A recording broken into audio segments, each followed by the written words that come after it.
প্রিয় দর্শক, গতকাল গভীর রাতে একটা নিউজ নেট দুনিয়ায় খুবই ভাইরাল। আর সেটা হলো, খুব শীঘ্রই ফিরে আসছেন তারেক রহমান সাহেব। এটা বিএনপির স্থায়ী কমিটির সদস্য জনাব সালাউদ্দিন সাহেব পোস্ট করেছেন গভীর রাতে। এখন প্রশ্ন হলো, কেন? অর্থাৎ গতকালকে রাত 9টা অবধি পর্যন্ত মানুষ আলোচনা করেছে, সমালোচনা করেছে যে তারেক রহমান সাহেব আসবেন না। কিন্তু হঠাৎ করে আবার কেন ঘোষণা হলো তারেক রহমান সাহেব খুব শীঘ্রই আসছেন? আর এই নিউজটা আগের নিউজের মতো নয়। আসতেছেন, আসবেন, আসতে পারেন, এরকম কোনো নিউজ নয়।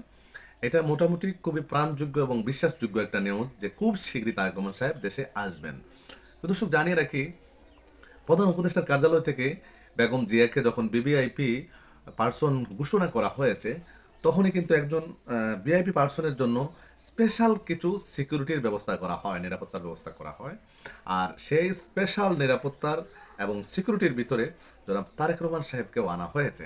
অর্থাৎ তারেক রহমান সাহেবকে রাষ্ট্রের সর্বোচ্চ সিকিউরিটি, সম্মান এবং নিরাপত্তা দেওয়া হবে। এই কারণেই হয়তো জনাব সালাউদ্দিন সাহেব পোস্ট করেছেন যে তারেক রহমান সাহেব যেহেতু 100% নিরাপত্তা পেয়েছেন এবং পাবেন, এর জন্য হয়তো উনি দেশে আসতেছেন। প্রিয় দর্শক, আপনি কিভাবে দেখছেন এই বিষয়গুলো একটু আমাদেরকে জানাবেন। তবে ধন্যবাদ জানাচ্ছি, শুভকামনা রইল জিয়া পরিবারের জন্য।